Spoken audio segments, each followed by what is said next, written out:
Trenerė Sirijaus vardas vėl girdimas, šiandien pralaimėjimas, bet yra kuom ir pasidžiaugti. 2 įvarčiai kol kas lygos geriausiai besiginančios komandos vartus.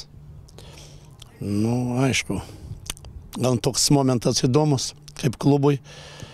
Ir man po tiek metų reikėjo stovėti prie Sirijaus vadovavimo, aišku.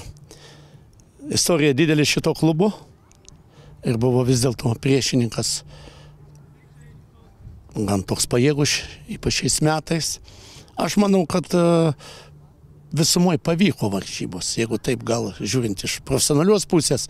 Be abejo, norisi daugiau, bet čia yra daug mūsų mėgėjų komandos. Yra biski dirbančių žmonių, bet parodė, kad mes kažkaip, gaunasi toks, kūrėmės tą komandėlę, taip yra ir akademija. Aš manau, kad aš tai galiu pasveikinti į komandą Telšių, trenerį jauną, didžiuojasi jau, man malonu. O mes man irgi galiu tik padėkoti. Praeitas vienas etapas, antrame gavot tikrai aukšto lygio klubą, antrą vietą šiuo metu užimančią Top Sporto lygoje. Kiek pamokų, manot, įgavo gal ir komandos žaidėjai ir to malonumo pažaisti vis tiek prieš tokią komandą, kur Sirijoje galimybių kitur apart Taurės nėra galimybė sužaisti?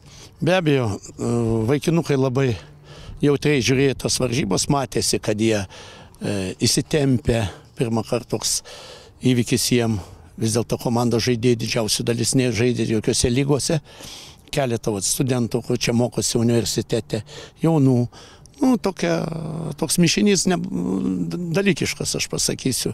Be abejo, buvo šventė, aš manau, žiūrovų biski buvo.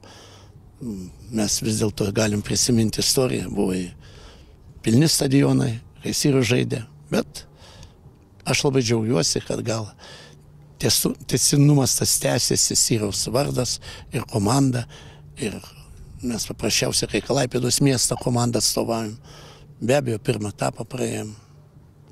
Didelis, sakau, pasiekimas mums asmeniškai, vaikinam. Tai jaunų vaikinų atėjo iš akademijos, jie vis dėlto Sirių tą mažai žino, bet aš manau, po biskį kažkas susigulės.